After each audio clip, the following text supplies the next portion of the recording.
the story of the dove and the king.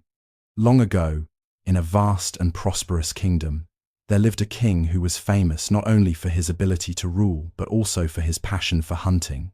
Whenever state affairs were at ease, the king would ride into the forest with his entourage. For him, hunting was not only a pastime, but also a way to strengthen his body and test his courage against the wild. One morning, as the sun's golden rays pierced through the mist, the king rode deeper into the forest. The air was fresh, the birds sang cheerfully, and deer gracefully leapt through the thickets. Just then, he noticed a white dove frantically flying toward him. Its feathers were ragged, some falling off mid-air, and its eyes were filled with terror as though fleeing certain death.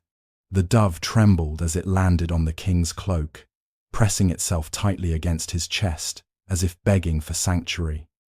The king was startled, yet he instinctively reached out to shield it. A wave of compassion surged within him. This fragile creature had placed its trust in him. How could he turn it away? Suddenly, a piercing cry cut through the air. From afar, a fierce hawk swooped down with blazing eyes and sharp talons extended.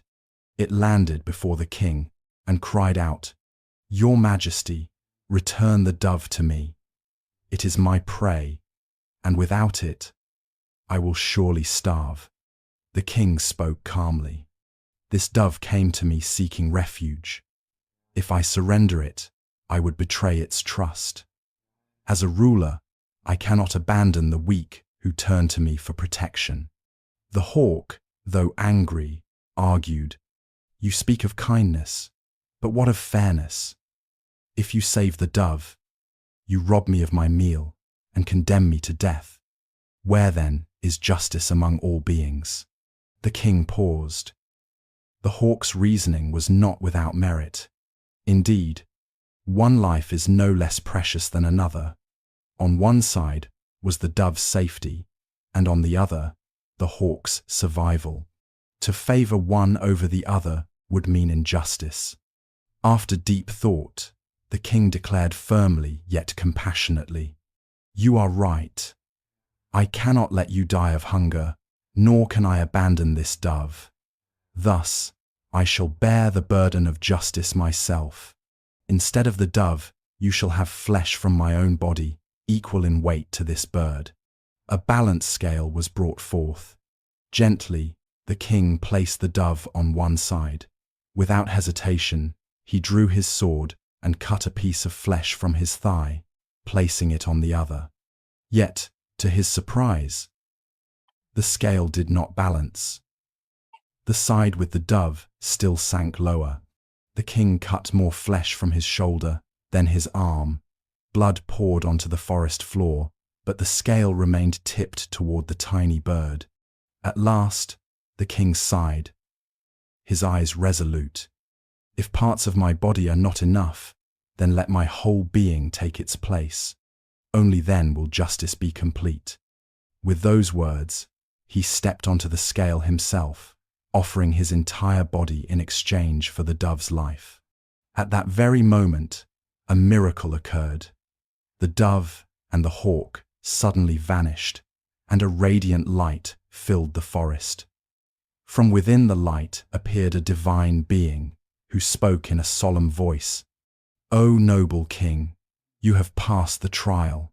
The dove and the hawk were but my forms, sent to test your compassion and sense of justice. You have shown a heart willing to sacrifice itself for all beings. You are truly worthy of being called a righteous ruler." Instantly, the king's wounds healed, the bleeding ceased, and his flesh was restored as if untouched. The light slowly faded, and the forest returned to its calmness. But within the king's heart, a profound joy arose. He now understood. To rule a kingdom requires not only wisdom and strength, but, above all, compassion and fairness toward every living being. From that day on, the king returned to his palace and governed with kindness.